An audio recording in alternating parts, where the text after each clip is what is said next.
দ্বিতীয় বিশ্বযুদ্ধ ছিল মানব ইতিহাসের সবচেয়ে প্রাণঘাতী সংঘাত, যা জাতিরাষ্ট্রকে পুনর্গঠন করেছিল এবং পৃথিবীর ভবিষ্যৎ চিরতরে বদলে দিয়েছিল।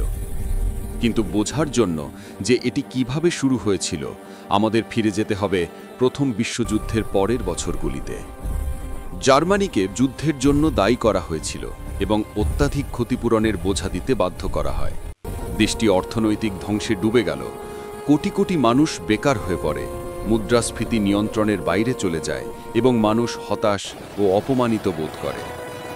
এই বিশৃঙ্খলার মধ্য দিয়ে উঠে আসে অ্যাডলফ হিটলার, একজন মানুষ যিনি প্রতিশ্রুতি দেন জার্মানির গৌরব পুনঃস্থাপন করতে, অর্থনীতি পুনর্গঠন করতে এবং জাতিকে মহানত্বে ফিরিয়ে দিতে। ইউরোপ ও এশিয়ায় অন্যান্য স্বৈরশাসকও ক্ষমতা অর্জন করছিলেন। ইটালিকে শাসন করছিল মুসোলিনি এবং জাপানকে পরিচালনা করছিল একটি সামরিক সরকার যা সম্প্রসারণের কক্ষ। এই নেতারা বিশ্বাস করতেন যে হিংসা, দখল এবং প্রভাব বিস্তার একটি শক্তিশালী ভবিষ্যতের পথ। 1930-এর দশকে হিটলার গোপনে জার্মানির সামরিক শক্তি পুনর্গঠন শুরু করেন। তিনি অস্ট্রিয়াকে যুক্ত করেন এবং চেকোস্লোভাকিয়ার সুদেটেনল্যান্ড দখল করেন। ব্রিটেন এবং ফ্রান্স আশা করেছিল আরেকটি যুদ্ধ এড়ানো সম্ভব, তাই তারা পদক্ষেপের বদলে আলোচনাকে বেছে নেন, কিন্তু তাদের সমঝোতা হিটলারকে আরও আগ্রাসী হতে উৎসাহিত করেছিল। চূড়ান্ত সূত্রপাত হয় 1 সেপ্টেম্বর 1939-এ, যখন জার্মানি পোল্যান্ডে আক্রমণ করে। 2 দিন পরে ব্রিটেন এবং ফ্রান্স যুদ্ধ ঘোষণা করে। দ্বিতীয় বিশ্বযুদ্ধ শুরু হয়। জার্মানি একটি নতুন যুদ্ধ কৌশল চালু করে, যা ব্লিটজক্রিগ বা বজ্রযুদ্ধ নামে পরিচিত। দ্রুত ট্যাঙ্ক, শক্তিশালী বিমান হামলা এবং সমন্বিত আক্রমণের মাধ্যমে পোল্যান্ড দ্রুত পতিত হয়। এরপর আসে ডেনমার্ক, নরওয়ে, বেলজিয়াম, নেদারল্যান্ডস এবং ফ্রান্স মাত্র 6 সপ্তাহে পড়ে যায়। ব্রিটেন একাই জার্মান যুদ্ধযন্ত্রের বিরুদ্ধে দাঁড়ায়, ব্লিটসের সময় মাসব্যাপী ধ্বংসাত্মক বোমাবর্ষণ সহ্য করে, কিন্তু ব্রিটিশ জনগণ আত্মসমর্পণ করতে অস্বীকার করে। এদিকে সংঘাত বিশ্বব্যাপী ছড়িয়ে পড়ছিল। জাপান, চীন, দক্ষিণ পূর্ব এশিয়া এবং প্যাসিফিক অঞ্চলে সম্প্রসারণ করছিল। ইটালি আফ্রিকার বিভিন্ন অঞ্চলে আক্রমণ চালায়। 1941 সালের মধ্যে যুদ্ধ একটি বিশ্বব্যাপী সংকটে পরিণত হয়।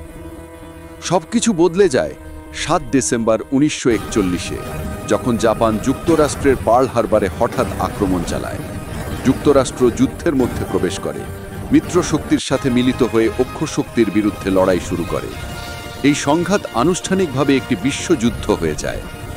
1942 এবং 1943 সালগুলিতে নাটকীয় পরিবর্তন ঘটে। মিডওয়েতে মার্কিন নেভি জাপানকে প্রথম বড় পরাজয় দেয়।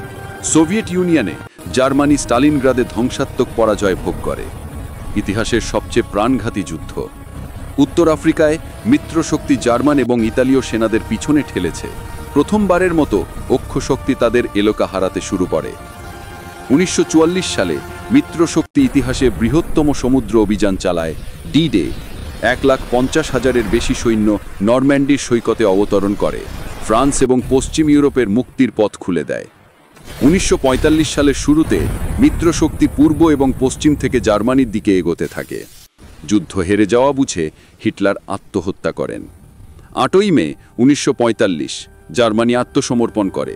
ইউরোপে যুদ্ধ শেষ, কিন্তু প্রশান্ত মহাসাগরে জাপান এখনও কঠোরভাবে লড়াই চালিয়ে যাচ্ছিল। যুদ্ধ শেষ করার জন্য যুক্তরাষ্ট্র এমন একটি সিদ্ধান্ত নেয় যা বিশ্বের ইতিহাস পরিবর্তন করে। অগাস্ট 1945-এ হিরোশিমা এবং নাগাসাকির শহরে 2টি পারমাণবিক বোমা ফেলা হয়। ধ্বংসাবশেষ অমানবিক ছিল। শীঘ্রই জাপান আত্মসমর্পণ করে। দ্বিতীয় বিশ্বযুদ্ধ অবশেষে শেষ হয়। 60 মিলিয়নের বেশি মানুষ প্রাণ হারায়, শহর ধ্বংসপ্রাপ্ত হয়, পরিবারগুলো মহাদেশে জুড়ে ছিন্ন ভিন্ন হয়ে যায়। কিন্তু ধ্বংসাবশেষ থেকে শুরু হয় বিশ্ব পুনর্গঠনের প্রচেষ্টা। ভবিষ্যতে যুদ্ধ রোধ করার জন্য জাতিসংঘ গঠিত হয়। নতুন জোট এবং নতুন সীমান্ত বিশ্বকে পুনর্গঠন করে। যুদ্ধ গভীর ক্ষত রেখে গেল, কিন্তু এটা মানবজাতিকে স্বৈরতন্ত্র, অনিয়ন্ত্রিত শক্তি এবং বিশ্বব্যাপী সংঘাতের বিপদ সম্পর্কে গুরুত্বপূর্ণ শিক্ষা দিল। দ্বিতীয় বিশ্বযুদ্ধ জাতি, সমাজ এবং মানব ইতিহাসের গতিপথ পরিবর্তন করে, আর আজও এর প্রভাব পুরো বিশ্বে অনুভূত হয়।